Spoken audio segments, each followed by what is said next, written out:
Salut tout le monde et bienvenue dans cette nouvelle vidéo destinée aux élèves du tronc commun et qui sera consacrée à l'étude des caractéristiques formelles d'un texte poétique. On va voir l'ensemble des règles qui accompagnent une écriture en vers. C'est ce qu'on appelle la versification. Et on commence par la strophe. La strophe, c'est quoi? C'est un groupe de vers séparés d'un autre par un espace blanc. On va prendre l'exemple du poème Demain des lobes de Victor Hugo. Le poème contient 3 strophes. La première commence dès le début jusqu'à plus longtemps. La deuxième, dès je marcherai les yeux fixés sur mes pensées jusqu'à sera comme la nuit.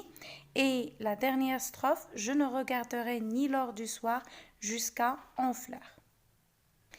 Chaque strophe contient 4 vers. Donc nous avons 3 quatrains. Et on déduit que c'est selon le nombre de vers que contient chaque strophe, on lui attribue un nom. Donc le monostique est une strophe composée d'un seul vers. Le distique, 2 vers. Le tercet, 3 vers. Le quatrain, 4 vers. Le quintile, 5 vers. Le sisin, 6 vers. Le septin, 7 vers. Le huitain, 8 vers. Le neuvain, 9 vers. Le dizain, 10 vers. Le onzain, 11 vers. Et le douzain, 12 vers. La strophe qui dépasse les 12 vers est appelée strophe libre. Et les strophes les plus répandues, les plus utilisées sont le tercet, le quatrain et le sisin. On passe maintenant à la rime. La rime, c'est quoi? C'est le retour d'un même son à la fin des vers. Alors, les rimes peuvent être soit plates, embrassées ou croisées. Alors, dans le cas d'un quatrain, c'est-à-dire une strophe composée de 4 vers, si le premier vers rime avec le deuxième et le troisième avec le quatrième, nous avons des rimes plates. Si le premier rime avec le troisième et le deuxième rime avec le dernier, c'est-à-dire le quatrième, on a des rimes croisées. Et si le premier vers rime avec le quatrième et le deuxième avec le troisième, nous avons des rimes embrassées. Dans le poème Demain des lobes, nous avons des rimes croisées. Donc, dans la première strophe, le mot compagne rime avec montagne et m'attend avec longtemps. Dans la deuxième strophe, le mot pensée rime avec croisé et bruit avec nuit. Et dans la dernière strophe, le mot tombe avec tombe et harfleur avec fleur. Et on arrive maintenant à la troisième règle de versification et ça concerne la longueur des vers. Donc nous avons plusieurs types de vers. Nous avons le monosyllabe, ce qu'on appelle aussi le monomètre. C'est un vers composé d'une seule syllabe. Le disyllabe, vers de 2 syllabes. Une syllabe tout d'abord c'est quoi? C'est un ensemble de lettres prononcées d'un seul coup. Par exemple, si on prend le mot maison, maison est composé de 2 syllabes, maison. Donc, on prononce le mot en 2 parties. Alors, nous avons le monomètre, c'est un vers d'une seule syllabe, disyllabe de 2 syllabes, trisyllabe, 3 syllabes, donc quadrisyllabe composé de 4 syllabes, le pentasyllabe ou bien le pentamètre de 5 syllabes, et l'hexasyllabe ou bien l'hexamètre de 6 syllabes.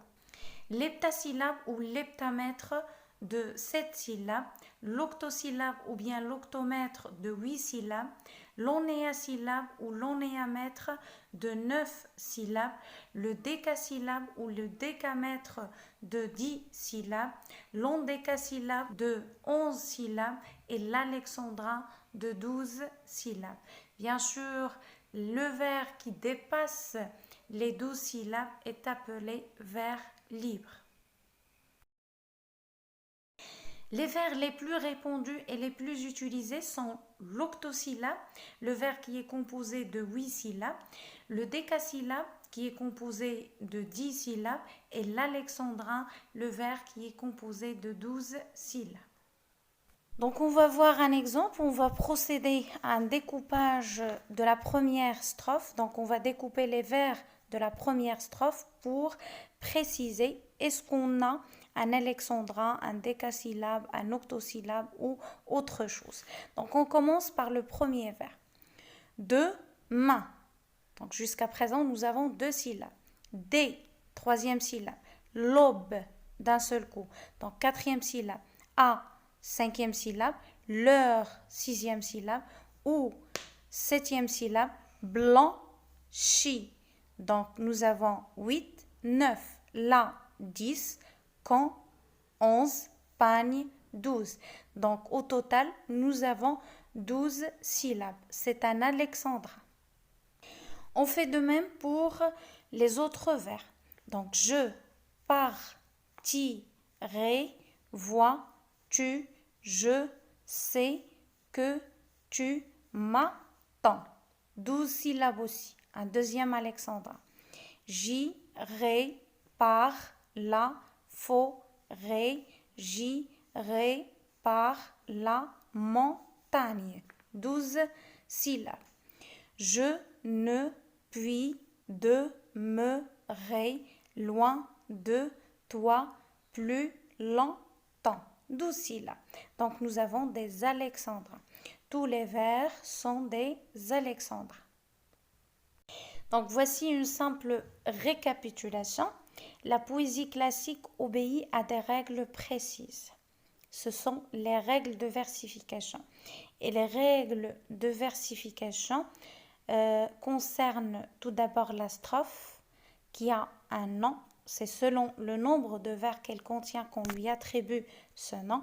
Donc nous avons le tercet, le quatrain et le sisin. Ce sont les trois strophes les plus répandues. Je vous ai donné aussi le nom du reste. Pour les rimes, nous avons trois types de rimes, les rimes plates, les rimes embrassées et les rimes croisées. Et pour les vers, ils ont aussi un nom et c'est selon le nombre de syllabes qu'ils contiennent qu'on leur attribue ces noms-là. Bien sûr, les vers les plus utilisés, je vous ai dit, il y a l'alexandrin, le décasyllabe et l'octosyllabe. Voilà, c'est tout pour aujourd'hui. À la prochaine, Inch'Allah.